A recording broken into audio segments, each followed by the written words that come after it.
Me personally, I haven't read Constantine since it first came out, the first Hellblazers. Hold on. Yeah, you are. I read about 25 years ago, and Gary, where do you want them? you know, stories varied. The first early ones he did with the Newcastle story and that whole origin point, which is what we're actually doing. It's just that version. It was generally, well, it was done in the 90s, early 90s, so the character was, what's his name? Forget the name of the guy that was the cultist that was trying to use the daughter to summon the demons. But otherwise, he was dressed and he looked more like a hippie character from, I guess because at that point Grateful Dead was a big deal during the mid '90s, so people dressed like that. And Constantine's band were basically more of a hippie type style band, which is more of a British style, like Hawkwind or something like that from the 70s. But on this, the film, I decided, well, we probably need to hit more hardcore punk look, probably more death metal for the cultists and things like that. So we kind of updated it. It's not exactly modern, but advanced. Put the music kind of more in its place where it probably fits for visuals better than considering what the comic had.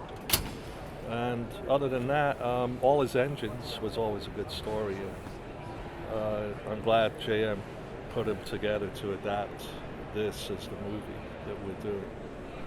Obviously, you have the series. So, how does the movie? How does it connect to the TV show, the live action version? And obviously, you have the C and CW. Yeah, to me it doesn't. I mean, this version we're doing is the purest as far as you'll get to Constantine, based on the Hellblazer version. It doesn't relate at all to any of those the live action versions. Those have created their own version and myth of Constantine. He does talk about Newcastle in those, but we actually show it and what happened. I remember seeing one episode where he kind of showed it, but we get deeper into it. We're more towards what it was back then to the way the guys wrote it. And plus, Chaz in particular, he's always been changed up as what kind of friend he is, but we've put it right to where it was from the original.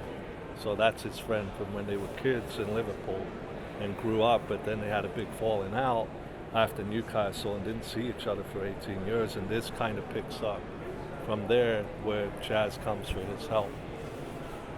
Approximately how much new footage is in there in the Blu-ray release? Yeah, I think originally we were set to do about 20 minutes, but by getting the animation back and stretching certain scenes out, I think it's closer to 25 to 26 minutes of new footage, yeah. Almost 30. Constantine has never been one of the top tier characters over at DC. So what kind of challenges did you have to, bringing this story together and trying to get it to appeal to a larger audience? Honestly, I think because of the TV show, that's helped us more significantly to where I don't think we have to worry about it. I think we do have an audience out there for Constantine, I think it's proven out. Even, DC Comics has been putting out more recent Constantine issues, so they're doing a whole new run. And I just think because he is different than what the canon of DC heroes are, he is a good, it's a good sliding character that actually works, and you can throw him into any situation. Even when I did the Justice League Action TV show, which is a kids show, we threw him in and see what had happened, and he worked, even in a kids show. So he's a strong character. Thanks. He's a dark character. Yeah. R rating fits.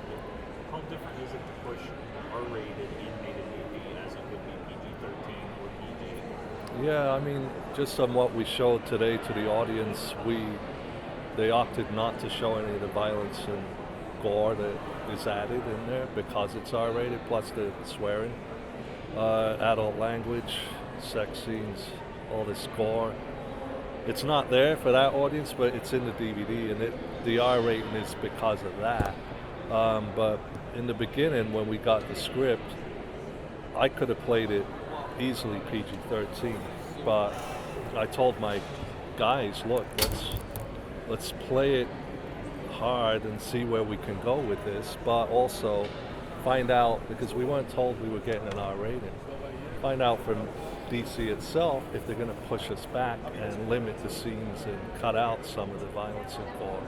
They didn't, so we left it in, and that's how it got its R. So, because initially they just weren't telling us it was going to be R rated. And I added a little bit more swearing in there and other incidents, and just to play it up more towards, okay, if it's going to be an R, let's try for it. But we didn't know. Was it always part of the plan to convert the web series to a film? Or did that come on later? No, that was the assignment. It was set up that way for us to take the script and now section it into 5-minute sequences and break it up. But then also we had to find 20 minutes to take out.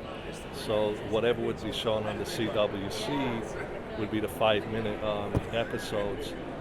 And then later on, this is what we were calling Z material would be added to the movie only.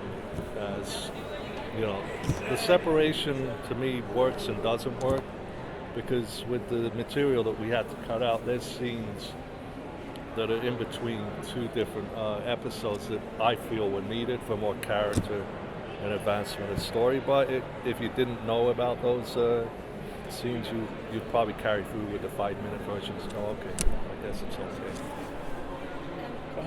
Sorry, go ahead. Are we going to see a bit more of that 18 years when Constantine went? Yeah, we do show them flashback into their childhood a bit, and when they were forming their band.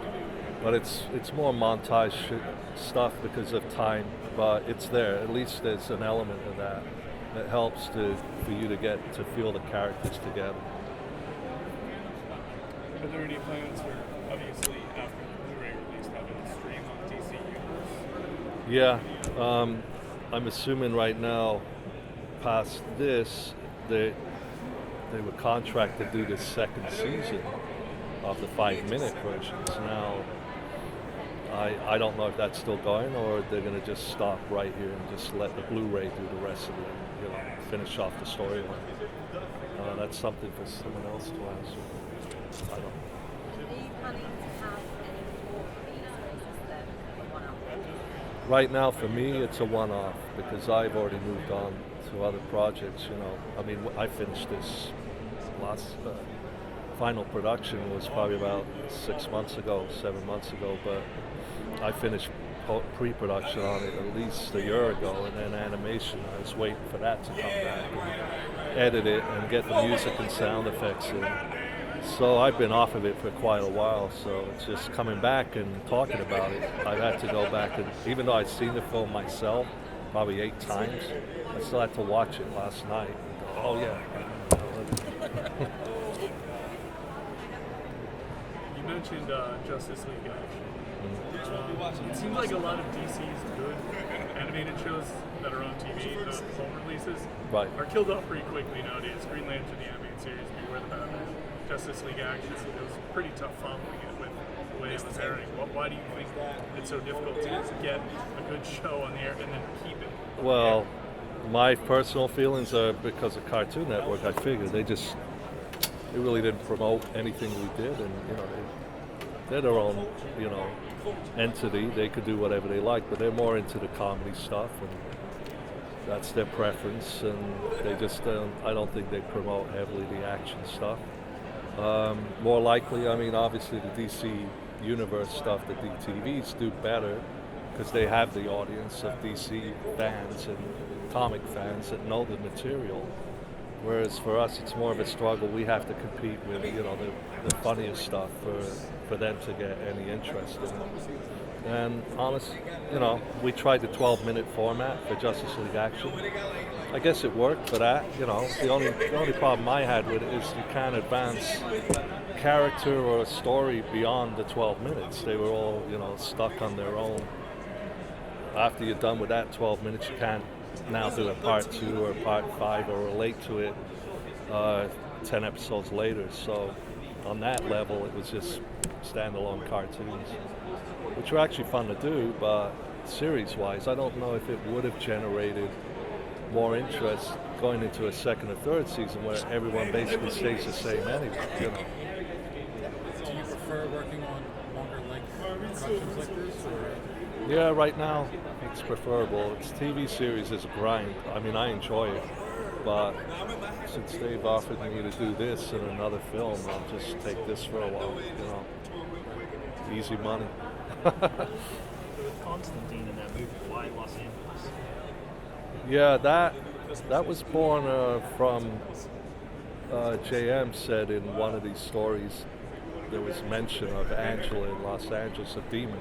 So he took that one written section from a book and then transported it and expanded it into this whole storyline.